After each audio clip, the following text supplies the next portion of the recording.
एक साल हो गया।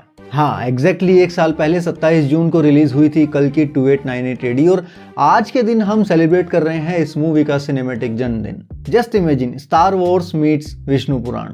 यह फिल्म न सिर्फ इंडियन सिनेमा से अहेड ऑफ इट्स टाइम थी, बल्कि इसने कहीं ना कहीं इंडियन सिनेमैटिक कल्चर के बारे में सोचने का ऑडियंस का तरीका भी बदला।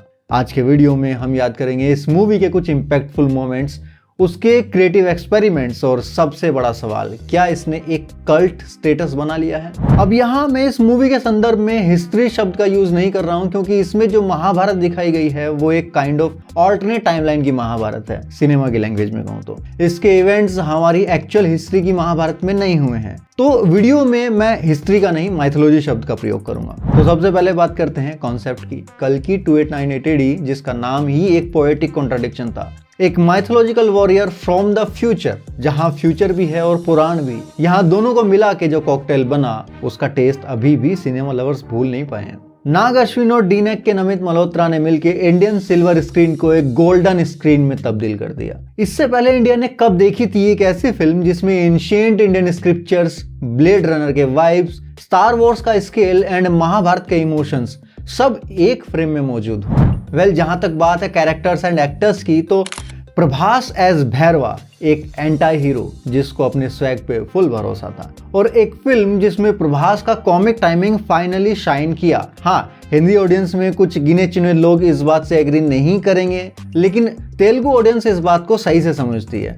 बाहुबली के बाद उनका best solo screen presence as a larger than life character इस फिल्म में था। हाँ, इसके पहले सलार में भी था screen presence, but as I said, Bhairava was larger than life character. Ashwatthama, सदियों से दशावतार की प्रतीक्षा करता आचार्य द्रोण का पुत्र अश्वत्थामा। ये लाइंस अश्वत्थामा वाली ग्लिम्स में सुन के दिल थम सा गया था। यहाँ पे गर्दन के पीछे सुरसुरी सी दौड़ गई थी।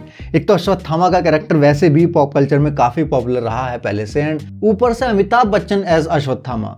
आई मीन, सिर्फ वॉइस मॉड्यूलेशन ही नहीं, उनकी स्क्रीन प्रेजेंस भी एक कॉस्मिक वेट लेके आई थी फिल्म में। भाई, अमिताभ बच्चन के एंटायर करियर की ये सबसे बड़ी पिक्चर बन गई in terms of scale and in terms of collection also.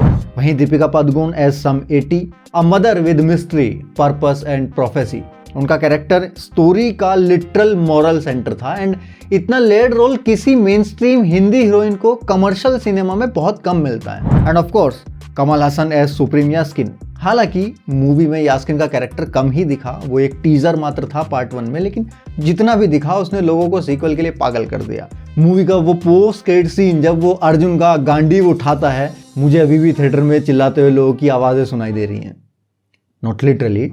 देखो, वीएफएक्स के मामले में इंडिया ने बहुत कुछ सीखा है पिछले 5-10 सालों में। ब्रह्मास्त्र के बाद इंडियन सिनेमा में एक रेवोल्यूशन आया है वीएफएक्स हैवी एस्थेटिक्स का। इवन डी-नेक कंपनी का नाम ब्रह्मास्त्र के बाद इंडियन ऑडियंस के लिए उतना ही फैमिलियर हो चुका है जितना एकता कपूर का नाम है इंडियन मिडिल क्लास घरों की औरतों के बीच। बड़ा हरामी हो बेटा। लेकिन कल्कि ने बस सीखा नहीं, इंडियन फिल्म इंडस्ट्री को सिखाया भी। होवर ट्रैवलिंग के sequences, Shambhala, Kashi and complex के designs, super tech and spiritual culture का ब्लेंड, ये सब जैसे एक नए सिनेमैटिक ग्रामर का हिस्सा लगता है। ऐसा लगता है कि इंडियन माइथोलॉजी को फर्स्ट टाइम एक टेक प्रोफेसी के रूप में दिखाया गया हो। और भाई, डी-नेक का वीएफएक्स और उनका ब्रह्मा एआई का एक्सपेरिमेंटल यूज, ये सब नेक्स्ट लेवल था। बात करें अगर म्यूजिक की, तो संतोष नारायणन का स्कोर सिर्फ म्यूजिक नहीं था, वो फिल्म की हार्टबीट था। बैकग्राउंड में चलती वो सांस्कृतिक टेक्नो चैंटिंग, उसने साई-फाई के वाहन में स्पिरिचुअलिटी का फ्यूल भर दिया था। इस फिल्म का म्यूजिक इंडियन सिनेमा के अभी तक के one of the best music में आता है मेरे हिसाब से। चाहे वो वीरा धीरा वाला कर्ण का म्यूजिक हो, या फिर अश्वत्थामा को उसी की बॉडी के वेट एंड फिजिकल फोर्स का इस्तेमाल करके उठा के फेंकते श्री कृष्ण वाला बैकग्राउंड म्यूजिक, ये आज भी सुनने में स्पाइन चिलिंग एहसास देता है। ये सिर्फ एक डिस्टोपियन टेल नहीं थी, इसमें Karma, destiny, choice and motherhood जैसी थीम्स को एक्सप्लोर किया गया था। और सबसे ज्यादा इंपॉर्टेंट बात, ये फिल्म किसी के लिए कल की प्रोफेसी थी, तो किसी के लिए hope for the better Indian cinema. बात करें इसके फैन क्रेज की, तो आज 1 साल बाद भी कल्कि के म्यूजिक पे रील्स बन रही हैं, कॉम्प्लेक्स के कॉन्सेप्ट पे यूट्यूब पे थ्योरीज आती हैं, अश्वत्थामा के फ्लैशबैक का एनिमेशन डिमांड में है, और सुप्रीम यास्किन के कैरेक्टर का लोगों को आज भी इंतजार है। तो हाँ, कल्कि has officially entered in the cult territory. कल्कि ने 180 करोड़ का वर्ल्ड वाइड ओपनिंग कलेक्शन दिया था, which was a third highest first day gross for an Indian film. फिर 1100 plus crore world wide box office पे किए, हिंदी बेल्ट में second highest grocer of the year रही। यूएस एंड जापान में movie को phenomenal response मिला। ओटीटी पे first 7 days में ये ग्लोबली टॉप 3 में रही। बात करें इसके फ्यूचर की तो नाग अश्विन ऑलरेडी कह चुके हैं ये सिर्फ एक फिल्म नहीं है, एक सिनेमेटिक धरोहर होने वाली है। पार्ट 2 में समेटिका चाइल्ड कल्कि बनेगा। सुप्रीम यास्किन, भैरवा एंड अश्वत्थामा के फुल ब्लोन वॉर सीक्वेंसेस देखने को मिलेंगे डिफरेंट कॉम्बिनेशंस में, और हर कैरेक्टर का आर्क मेटा लेवल पे इवॉल्व होगा। तो क्या कल्कि 2898 AD सिर्फ एक फिल्म थी?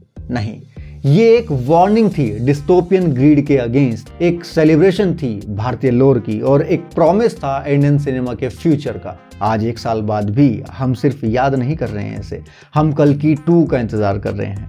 मैं हूं प्रेम और ये था फिल्मी प्रेम का अनफिल्टर्ड सेलिब्रेशन ऑफ कल्कि 2898 AD, एक कहानी जो अभी सिर्फ शुरू हुई है।